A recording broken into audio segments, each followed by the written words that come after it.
Hello बच्चों, आप सभी लोग अच्छे हैं। चलिए ठीक है, आज हम लोग कक्षा 9 की रसायन विज्ञान में चैप्टर नंबर 2 क्या हमारे आसपास के पदार्थ शुद्ध हैं से लेक्चर नंबर 2 आज स्टार्ट करेंगे। ठीक है, इसके पहले के लेक्चर में हम लोगों ने शुद्ध पदार्थ के बारे में डिस्कस किया था। ठीक है, और आज हम लोग क्या करेंगे, शुद्ध पदार्थ को और भी ज्यादा डिस्क्राइब करेंगे। ठीक है, चलिए शुरुआत करते हैं शुद्ध पदार्थ।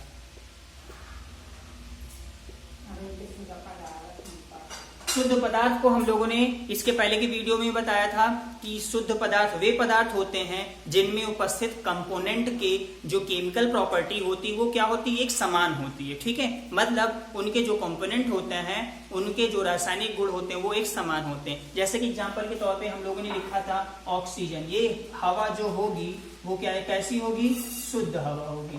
ये जो हवा होगी वो कैसे होगी, शुद्ध हवा होगी। यदि ऑक्सीजन के अलावा उसमें कोई और गैस मिल जाएगी तो वो हवा शुद्ध नहीं बचेगी, वो कैसी हो जाएगी, अशुद्ध हो जाएगी। ठीक है, ऐसे ही हमारा अशुद्ध जल होता है, वो कैसा जल होता है, शुद्ध जल होता है। ठीक है, चलिए आज हम लोग क्या करते हैं, शुद्ध पदार्थ को कैटेगराइज करते हैं। तो जो हमारा शुद्ध पदार्थ होता है वो दो कैटेगरी में डिवाइड होता है। पहला होता है तत्व और दूसरा होता है यौगिक।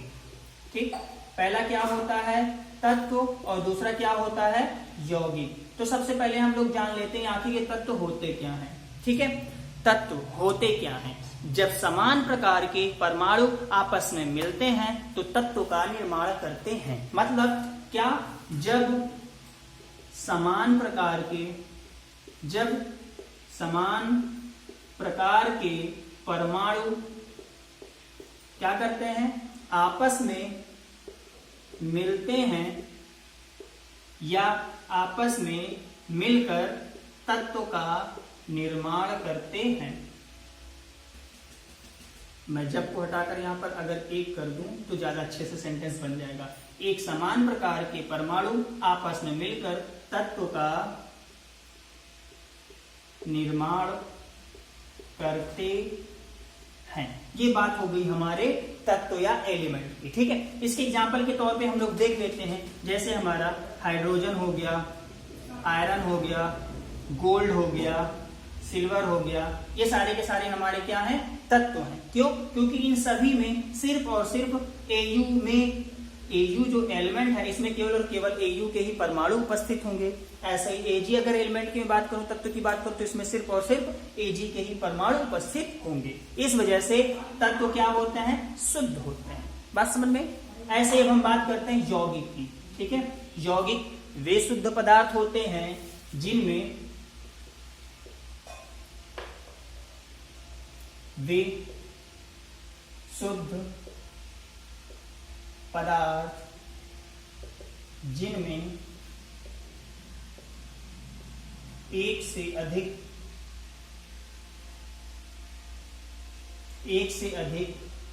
परमाणु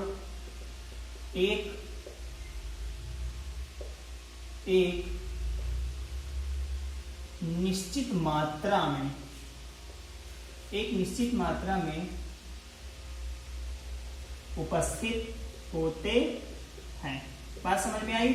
यौगिक वे शुद्ध पदार्थ होते हैं जिनमें एक से अधिक परमाणु एक निश्चित मात्रा में उपस्थित होते हैं, यौगिक कहलाते हैं। फॉर एग्जाम्पल के तौर पे मैं बात करूं, carbon dioxide. Carbon dioxide gas है, वो कैसी होगी, शुद्ध गैस होगी, क्योंकि यहां पर कार्बन की और ऑक्सीजन का जो रेशियो है वो कैसा है, बिल्कुल एग्जैक्ट है। जब कार्बन 1 अनुपात में और ऑक्सीजन 2 अनुपात में मिलाई जाएगी तभी कार्बन डाइऑक्साइड गैस बनेगी, और वो कैसी गैस होगी, शुद्ध होगी, और ये कैसा यौगिक है, शुद्ध होगा। ठीक है, ऐसे ही हमारा H2O हो जाएगा। ठीक, पानी, ठीक, ये कैसा होगा, शुद्ध होगा। क्यों, क्योंकि यहाँ पे हाइड्रोजन और ऑक्सीजन की रेशियो क्या है, सेम है। हाइड्रोजन 2 रेशियो में और ऑक्सीजन 1 रेशियो में आपस में क्या कर रहा है, मिल रहा है। ठीक है, ऐसे ही हमारा सल्फर डाइऑक्साइड हो जाएगा। ठीक है, मतलब ये सारे के सारे यौगिक कैसे हैं, शुद्ध यौगिक है। बात समझ में आई।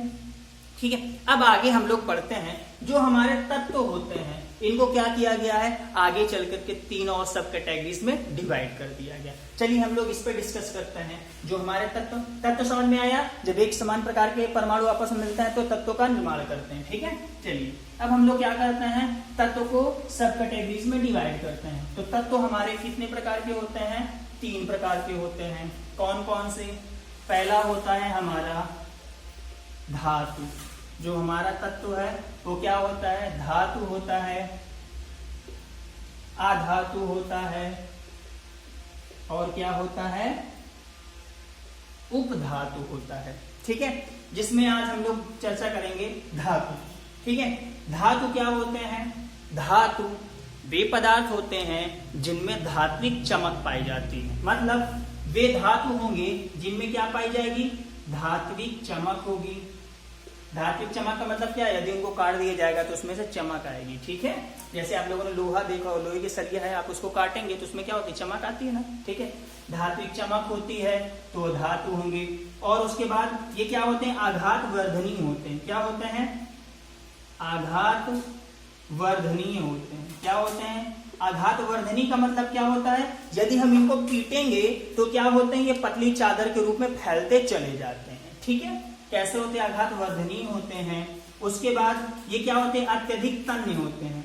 क्या होते हैं, अत्यधिक तन्य होते हैं। अत्यधिक तन्य का मतलब क्या होता है कि इनको हम पतले पतले तार के रूप में भी निर्मित कर सकते हैं। ठीक है, क्या कर सकते हैं, इनको पतले तार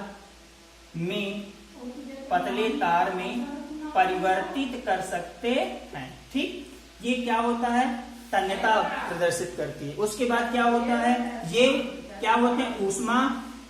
ये क्या होते हैं, ऊष्मा और विद्युत के सुचालक होते हैं। क्या होते हैं, सुचालक होते हैं। फॉर एग्जाम्पल अगर मैं बात करूं, जैसे हमारा Au हो गया, Ag हो गया, एल्यूमिनियम हो गया, आयरन हो गया, कॉपर हो गया आदि, ये सारे के सारे हमारे क्या हैं, मेटल्स या धातु हैं। क्यों, क्योंकि इन सभी में धात्विक चमक पाई जाती है। इन सभी को यदि पीटा जाता है तो क्या होते हैं, पतली पतली तस्तरी में या पतले पतले प्लेट के रूप में फैल जाते हैं।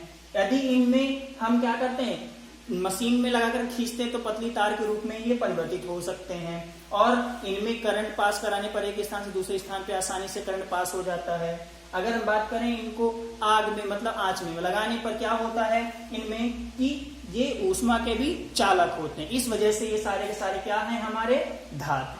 बात समझ में आई। ठीक, जिन तत्वों में ये सारे गुण पाए जाएंगे वो क्या कहलाएगा, धातु कहलाएगा। ठीक है, अब हम बात करते हैं अधातु की गुण। ठीक है, अधातु क्या होते हैं, इनमें धात्विक चमक नहीं मिलती है, इनमें धात्विक चमक नहीं पाई जाती। ये भंगुर होते हैं। क्या होते हैं, भंगुर स्वभाव के, मतलब यदि इनको पीट दिया जाए तो छोटे छोटे कांकड़ों में, छोटे छोटे टुकड़ों में बिखर जाते हैं। ये क्या होते हैं, ये भंगुर होते हैं। ठीक है, उसके बाद इनको मतलब ये आघात वर्धनीय नहीं होते। आघात वर्धनीय का मतलब क्या होता है, यदि हम इनको पीटेंगे तो ये पतली चादरों में नहीं फैलते। भाई पीट दिया तो तुरंत बिखर गए, जब बिखर गए तो फिर कहां से पतली चादरों में फैलेंगे, है कि नहीं।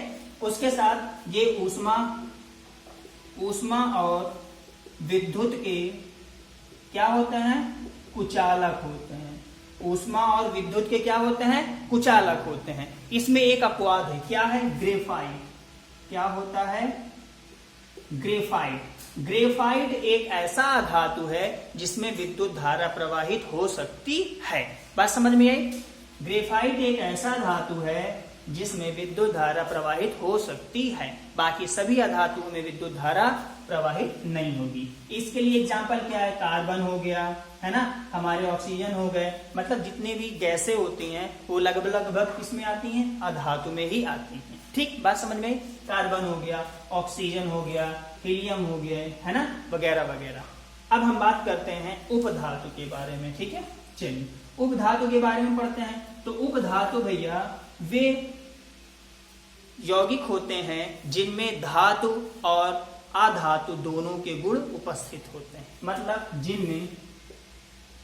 जिनमें धातु एवं अधातु दोनों के गुण क्या होते हैं, उपस्थित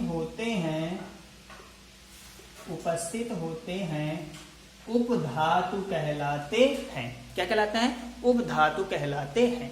इनके लिए एग्जाम्पल क्या हो गया, जैसे हमारा सिलिकॉन हो गया, जर्मेनियम हो गया, बोरान हो गया, ये सारे के सारे हमारे क्या हैं, उपधातु। बात समझ में आई? ठीक है, ये हमारे सारे के सारे क्या हैं, उपधातु हैं।